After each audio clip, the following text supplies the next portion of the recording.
Class 9th end of exercise जो कि chapter 1 की है, उसका क्वेश्चन नंबर 13 है। ध्यान से सुनिएगा क्वेश्चन में क्या पूछा गया है। The mid point of the side of the triangle ABC are the point DE and F given that the coordinates of DE and F are 5,1, 6,5 and 0,3 respectively. Find the coordinates of A, B and C। अब ये मेरा पहला question है। ये class 9th के लिए मैं 1 bye 1 questions भी बना रहा हूँ। कुछ क्वेश्चंस ऐसे हैं जिनकी शॉर्ट वीडियो बनाना मुश्किल है, ठीक है। ये शॉर्ट वीडियो में कवर नहीं हो पाएगा, तो इसलिए मैं इसकी इस तरीके से वीडियो बना रहा हूँ। तो आप मुझे कमेंट्स में बताइएगा कि आपको ये कैसा लग रहा है, ठीक है। तो चलिए क्वेश्चन को शुरू करते हैं। ओके, अब यहाँ पे आपको ट्राइंगल की साइड जो है उसके मिड पॉइंट दे रखे हैं, उसके कोऑर्डिनेट्स दे रखे हैं मिड पॉइंट के, और आपसे पूछा गया है कि अगर मान लो इस तरीके से ट्राइंगल है, ओके। अब इस ट्राइंगल की जो साइड्स हैं उसके मिड पॉइंट, जैसे ट्राइंगल दे रखा है ABC, है ना। ABC ट्राइंगल दिया हुआ है। ABC ट्राइंगल के जो मिड पॉइंट है, एक मिड पॉइंट है D, दूसरा है आपका E और तीसरा है F, ठीक है। इस तरीके से मिड पॉइंट है, इनके कोऑर्डिनेट्स दिए हुए हैं। ओके, पहले डी का जो कोऑर्डिनेट्स है वो 5,1 है, ई का जो कोऑर्डिनेट्स है वो 6,5 हैं, ई के कोऑर्डिनेट्स, ओके, एंड एफ के कोऑर्डिनेट 0,3 हैं। ओके, अब इसके बाद में बोला गया कि respectively find the coordinates of A, B and C. मतलब जो डी, ई और एफ जो है वो रेस्पेक्टिवली मिड पॉइंट हैं ए, बी, बी, सी और ए, सी के। ओके, अब यहाँ पे आपसे पूछा गया है कि ए, बी और सी के कोऑर्डिनेट्स बताने हैं। ये कोऑर्डिनेट्स दे रखे हैं मिड पॉइंट के, लेकिन आपको ए के कोऑर्डिनेट, बी के कोऑर्डिनेट और सी के कोऑर्डिनेट्स बताने हैं। अब ऐसे क्वेश्चंस को कैसे करोगे? तो सबसे पहले इसके कोऑर्डिनेट नहीं है तो इसको आप लेट कर लो x1 और y1, ठीक है। इसके बाद में बी के कोऑर्डिनेट्स भी आपके पास नहीं है तो इनको आप लेट कर लो x2 और y2, ठीक है। इसको भी लेट कर लेते हैं तो x3 और y3। ओके, इस तरीके से लेट कर लेंगे। अब इसमें अप्लाई करेंगे आपका मिड पॉइंट फॉर्मूला, ठीक है। तो देखो, अगर ए बी की बात करें, मतलब mid point of A B निकालें, तो मैं इसको ऐसे लिख सकता हूं, mid point of A B, ठीक है। तो mid point of A B क्या होगा? Mid point of A B के जो कोऑर्डिनेट्स होंगे वो होंगे आपके x1 plus x2 divided by 2, ठीक है। ये आ जाएगा आपका x का कोऑर्डिनेट जो कि यहाँ पे 5 दे रखा है, तो आप चाहो तो साइड में लिख भी सकते हो इक्वल टू 5, ठीक है। अब इसके बाद में यहाँ से दूसरा क्या दे रखा है, y1 प्लस y2, ठीक है, equal divided by 2 equal to कितना है आपका 1, ठीक है। आपको ये चीज तो क्लियर हो ही गई होगी, अभी तक आपने इतने क्वेश्चंस किए हैं तो इससे आपको ये तो क्लियर हो गया होगा कि x कोऑर्डिनेट जो होता है, मिड पॉइंट का x कोऑर्डिनेट जो होता है वो इसके कॉर्नर्स के जो पॉइंट्स होते हैं उनके x का एवरेज होता है, ठीक है। और जो y कोऑर्डिनेट होता है वो y का एवरेज होता है, ठीक है। मतलब x1 plus x2 divided by 2 हो जाएगा आपका 5 और y1 plus y2 divided by 2 हो जाएगा आपका 1, ठीक है। ये तो आपने देखा ही होगा, आप समझ ही गए, समझ चुके होंगे, ठीक है। अब इसके बाद में यहाँ से अगर इसके सॉल्व करें, ठीक है, सॉल्व करें तो क्या आ जाएगा आपका x1 प्लस x2, है ना। ये 2 इधर जाके मल्टीप्लाई हो जाएगा, इक्वल टू आ जाएगा 10। तो यहाँ से एक इक्वेशन बन जाएगी। इसी तरीके से यहाँ से भी आपका मिल जाएगा y1 plus y2 equal to कितना हो जाएगा 2, ये 2 जाके 1 में मल्टीप्लाई हो जाएगा, ठीक है। तो यहाँ से आपकी इक्वेशंस मिल गई, ठीक है। अब ये तो बात करी थी हमने अभी ए बी की। अब ऐसे ही हम बात करेंगे mid point of B C. चाहो तो ए सी निकाल लो या फिर बी सी, तो पहले बी सी निकाल लेते हैं। तो mid point of B C, mid point of B C जब निकालोगे तो वो भी ऐसे ही फॉर्मूला अप्लाई करना है, x2 plus x3 divided by 2 equal to क्या हो जाएगा, x का कोऑर्डिनेट यानी कि 6 हो जाएगा, ठीक है। इसी तरीके से y2 प्लस y3, ठीक है, y2 plus y3 divided by 2 क्या हो जाएगा, किसके इक्वल हो जाएगा, 5 के इक्वल। यहां से भी इक्वेशन बना लेते हैं, तो यहां से मिल जाएगी आपको x2 प्लस x3, है ना, 2 मल्टीप्लाई हो जाएगा, इधर आ जाएगा 12। ऐसे ही यहां से y2 plus y3 equal to 2 और ये क्या है 5 है आपका, है ना, ये 5 है। ओके, तो 2 5 जा कितना हो जाएगा 10। अब यहाँ से ये इक्वेशंस मिली और ये इक्वेशंस मिली, ठीक है। इनके नेमिंग भी कर सकते हो आप, इक्वेशन 1, इक्वेशन 2, इक्वेशन 3 और इक्वेशन 4, इस तरीके से, ठीक है। कर ही देते हैं, चलो 1 2 3 और 4, ठीक है। अब इसके बाद में और इक्वेशन बनाते हैं आपकी AC से, ठीक है। तो अब मिड पॉइंट ऑफ AC निकाल लेते हैं, मिड पॉइंट ऑफ AC, ठीक है। मिड पॉइंट ऑफ AC में भी वैसे ही करना है, x1 plus x3, x1 plus x3 divided by 2 equal to कितना आ जाएगा 0, ठीक है।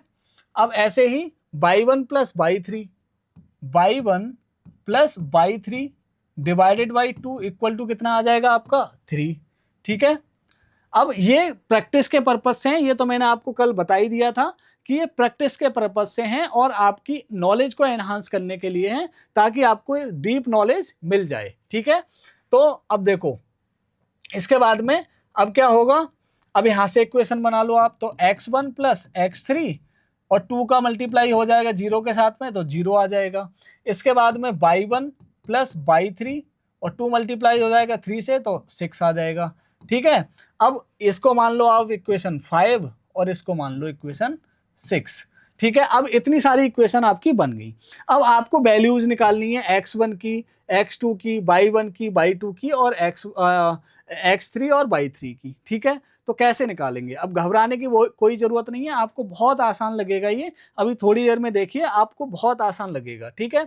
अब देखो x1 प्लस x2, यहाँ पर x1 और x2 है। अब पहले हम x की बात करते हैं, तो x1 प्लस x2 और यहाँ पे दे रखा है x2 प्लस x3। तो देखो ये जो इक्वेशन है ये दो इक्वेशन है और यहाँ पर आपकी वैल्यू दे रखी है x3 में, ठीक है। तो x3 is equal to x1 plus x3 is equal to 0 है। अब आप क्या करोगे, आपको ये वाली जो इक्वेशन है x1 और x2 में है, ये x2 और x3 में है और ये आपकी x1 और x3 में है। तो अगर मैं यहां से x2 की वैल्यू, अगर यहां से x2 की वैल्यू निकाल लूं, x3 की वैल्यू, x3 कहां पर है हमारा, यहां पर दे रखा है x3। अगर मैं x3 यहां से निकाल लूं तो x3 इक्वल टू कितना है आपका, यहां से अगर x3 निकालूंगा तो x3 is equal to 12 minus x2 आ जाएगा, ठीक है। यहां से x3 इक्वल टू, इस इक्वेशन से x3 इक्वल टू आ जाएगा आपका 12 माइनस x2, ठीक है। आप ये देख पा रहे होंगे x2 plus x3 equal to 12 था, तो x3 equal to 12 minus x2 हो जाएगा। अब ये जो वैल्यू है ये वैल्यू मैं कहां पुट कर सकता हूं, मैं अगर यहां पे पुट कर दूं, कहां पर पुट कर दूं, यहां पर है ना, x3 की वैल्यू नहीं, इसमें पुट कर दीजिए x3 की वैल्यू, ठीक है। तो आपकी पहले ये जो इक्वेशन है वो x1 x2 में है, ये वाली इक्वेशन भी आपकी x1 और x2 में बन जाएगी। अभी आप देखो, ठीक है। तो आपको क्या करना है, इसमें पुट कर दो, तो x1 प्लस x3 की जगह पर आपको पुट कर क्या करना है, 12 माइनस x2, 12 माइनस x2, ठीक है। ये जो x3 था इसकी जगह पर ये हमने वैल्यू यहाँ पे पुट कर दी, ठीक है। आप ये देख पा रहे होंगे ये वैल्यू 12 माइनस x2 पुट कर दिया, इक्वल टू क्या है 0, ठीक है। अब देखो इसे और सॉल्व करते हैं, तो यहां से बनेगा आपका x1 और माइनस x2 और ये 12 इधर भेज देते हैं, तो इज इक्वल टू क्या हो जाएगा आपका माइनस का 12 हो जाएगा, ठीक है। अब देखो इसे इक्वेशन आप यहां तक 6 मान चुके हो, इसे आप 7 मान लो, ये इक्वेशन 7 हो जाएगी।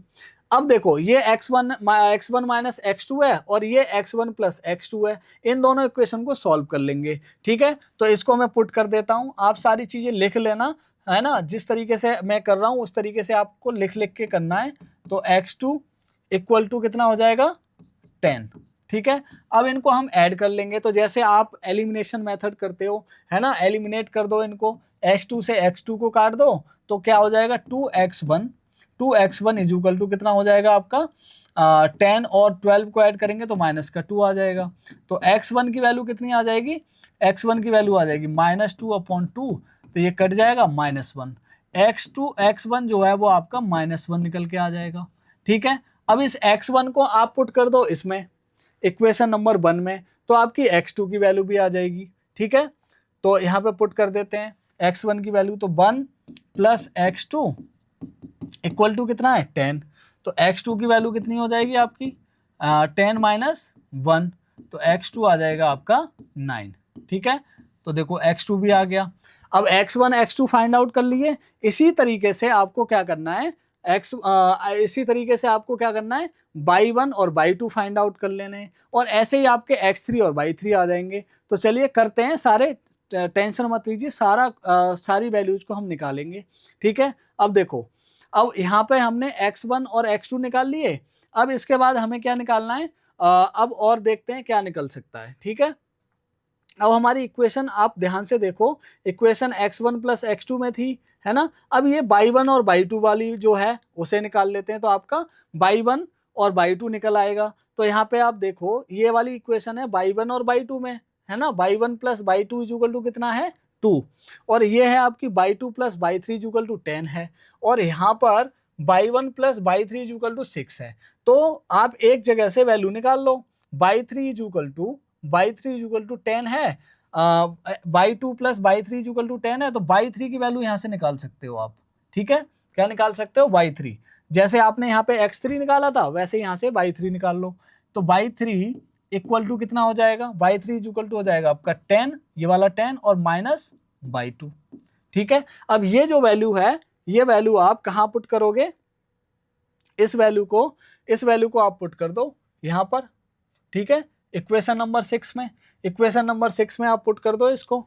ठीक है, तो मैं इसको थोड़ा सा इसको ऐसे स्क्रॉल कर देता हूं ताकि आपको दिखाई दे सारा। ठीक है, नहीं हो रहा। ठीक है, तो चलो कोई बात नहीं, यहाँ पे लिख देता हूं। ओके, आई थिंक आपको दिखाई दे रहा होगा, तो यहाँ पे आप कर लो।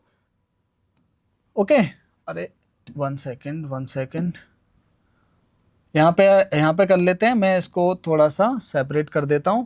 तो यहाँ पे आप वैल्यू को पुट करो। ठीक है, आपको क्या करना है, y3 equal to 10 minus y2 put करना है, कहां पर, यहाँ पर।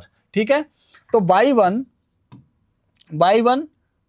प्लस y3 की जगह पे आप क्या रखोगे, 10 माइनस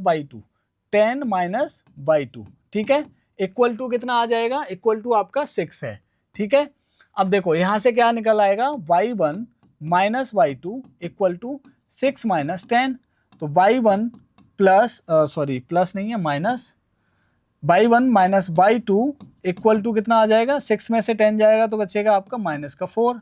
ये नई इक्वेशन बन जाएगी। तो आपने 7 तक नेमिंग कर ली है, इसे आप 8 मान लो। ठीक है, आपकी नेमिंग किसी भी तरीके से कर सकते हो, आप फर्स्ट सेकंड वाले ऑर्डर में कर सकते हो या फिर इस तरीके से कर सकते हो। ठीक है, अब इसके बाद आपको क्या करना है, ये y1 माइनस y2 में मिल गई, और एक इक्वेशन आपकी y1 प्लस y2 में है, इक्वेशन नंबर 2।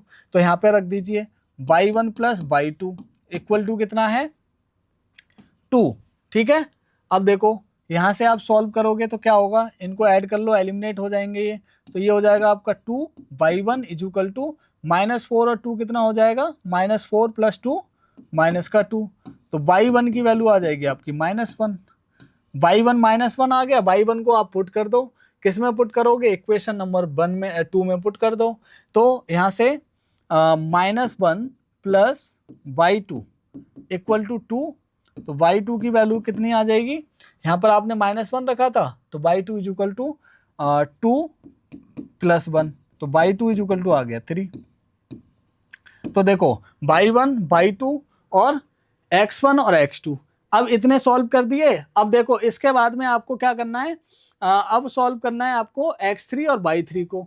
तो उसे कैसे निकालोगे, उसे आप निकाल के दिखाओगे, ये आपके लिए होमवर्क है। ठीक है, आपको मैंने ये 2 वैल्यूज निकाल के दे दी, आप इसके बाद में y1 और कितना, कौन सा निकालना है, x3 और y3। ठीक है, x3 और y3 हमने x1 और y1 निकाल लिया, x2 और y2 निकाल लिया। इसी तरीके से सेम मेथड से, चलो मैं आपको बता देता हूं कि किस तरीके से आपको निकालना है।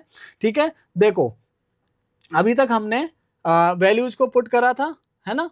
तो अब कैसे करोगे, आपने अभी हमने किया था y1 plus y2 equal to 2 था, और y2 plus y3 equal to ये था। ठीक है, अब आपको क्या करना है, कहीं पर कोई इक्वेशन बननी होगी जिसमें ये वैल्यूज मिक्स हो रही होंगी।